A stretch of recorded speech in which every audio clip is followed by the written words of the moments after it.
ఈరోజు ఒక మంచి ఉద్దేశంతో చేపట్టిన చర్యలను కూడా మీ స్వార్థం కోసం ఈ ప్రభుత్వం విఫలం చెందింది అని చిత్రీకరించాలన్న ఆలోచనతోని ప్రభుత్వం మీద కాంగ్రెస్ పార్టీ మీద చేసే దాడిలో భాగంగా తెలంగాణ అభివృద్ధి మీద కూడా మీరు యాసిడ్ దాడులు చేసే పరిస్థితులు వచ్చినాయి అధ్యక్ష.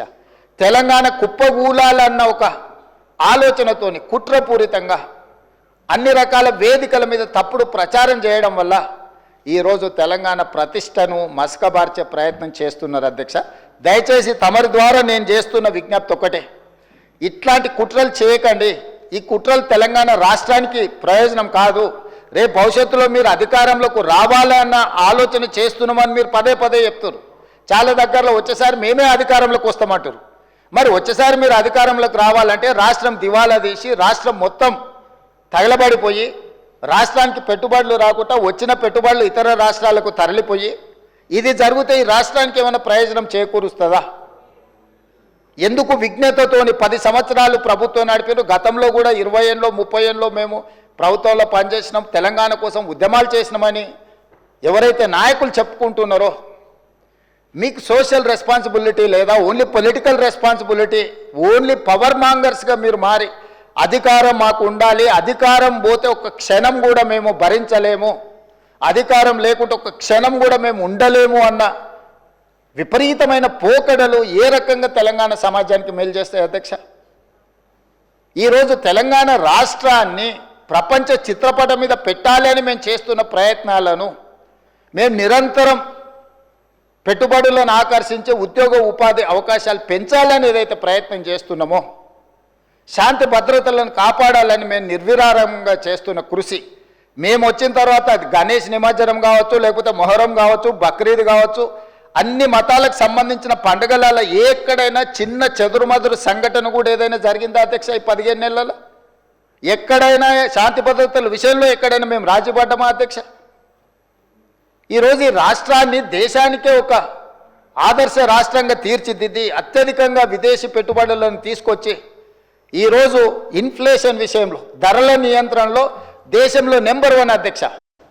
1.3 ఇన్ఫ్లేషన్ ఉన్న రాష్ట్రము భారతదేశంలో ఏదైనా ఉందంటే తెలంగాణ. ధరలను నియంత్రించడంలో, ఉద్యోగ ఉపాధి అవకాశాలు కల్పించిన దాంట్లో, నిరుద్యోగ సమస్యను తగ్గించిన దాంట్లో, స్టేట్ ఓన్డ్ ట్యాక్స్ కలెక్షన్లో, ప్రతి దాంట్లో దేశంలో నెంబర్ 1 తెలంగాణ రాష్ట్రం నిలబడ్డది అధ్యక్ష. దేశంలోనే ఇతర రాష్ట్రాలలో రాష్ట్ర సొంత పన్నుల వసూళ్లలో తెలంగాణ రాష్ట్రం 88% పన్నులను వసూలు చేసి దేశంలోనే నెంబర్ 1 రాష్ట్రంగా తెలంగాణ రాష్ట్రం నిలబడ్డది. మహారాష్ట్ర నెంబర్ 2, మిగతా రాష్ట్రాలు అట్లుంటే ప్రధానమంత్రి గారు ప్రాతినిధ్యం వహించే గుజరాత్ 6-7వ స్థానానికి పోయింది అధ్యక్ష. ఇవన్నీ కూడా మా సహచర మంత్రులు అధికారులు అందరు కష్టపడి చేస్తున్న ప్రయత్నాన్ని మీరు అభినందించండి. అప్పుడే అంత ఆత్రము, అంత తాపత్రయము, అంత అసహనం ఎందుకని నేను అడుగుతున్నా. కడుపు నిండా విషం పెట్టుకొని ఎందుకు ఈ మాటలు? మీరు నిజంగా మీ అనుభవాన్ని రంగరించి సూచనలు చేయండి. ఒకప్పుడు ప్రధాన ప్రతిపక్ష నాయకుడిగా అక్కడనే జానారెడ్డి గారు కూర్చొని మీరు తీసుకుంటున్న నిర్ణయాలకు వారు ఏ రకంగా ప్రభుత్వానికి సలహాలు సూచనలు ఇచ్చిండ్రు జానారెడ్డి గారిని ఆదర్శంగా తీసుకోండి. మీరు ఆనాడు మా పార్టీ ప్రయోజనాల కంటే కూడా రాష్ట్ర ప్రయోజనాలు ముఖ్యమని చెప్పి పెద్దలు జానారెడ్డి గారు ప్రతిపక్ష నాయకుడు, మొట్టమొదటి ప్రతిపక్ష నాయకుడుగా ఒక సాంప్రదాయాలను వారు ఏర్పాటు చేసింది. ఆ సాంప్రదాయాలను ప్రతిపక్ష నాయకుడిగా బట్టి విక్రమార్క గారు కొనసాగించారు. మీరు కక్ష గట్టి ప్రతిపక్ష హోదా తీసినా, మీరు మైకు ఇచ్చినా ఇవ్వకపోయినా, మీరు ఇచ్చిన కొద్ది సమయంలో కూడా వారు ప్రతిపక్ష నాయకుడిగా మీకు ఎన్నో రకాలుగా సూచనలు ఇచ్చే ప్రయత్నం చేసిండ్రు. ప్రభుత్వం తీసుకుంటున్న నిర్ణయాలలో ఉన్న లోపాలను ఎత్తి చూపడమే కాకుండా మీకు సహేతుకమైన సలహాలు సూచనలు ఇచ్చే ప్రయత్నం ఆనాడు ప్రతిపక్ష నాయకులుగా బట్టి విక్రమార్క గారు, జానారెడ్డి గారు చేశారు. ఈరోజు కూడా మీ నుంచి మేము ఆశిస్తున్నాం. మీరు ఎంత చేసినా, ఎగరెగిరి దంచినా ఎగరకుంట దంచినా మీకు వచ్చే కూలి అంతనే.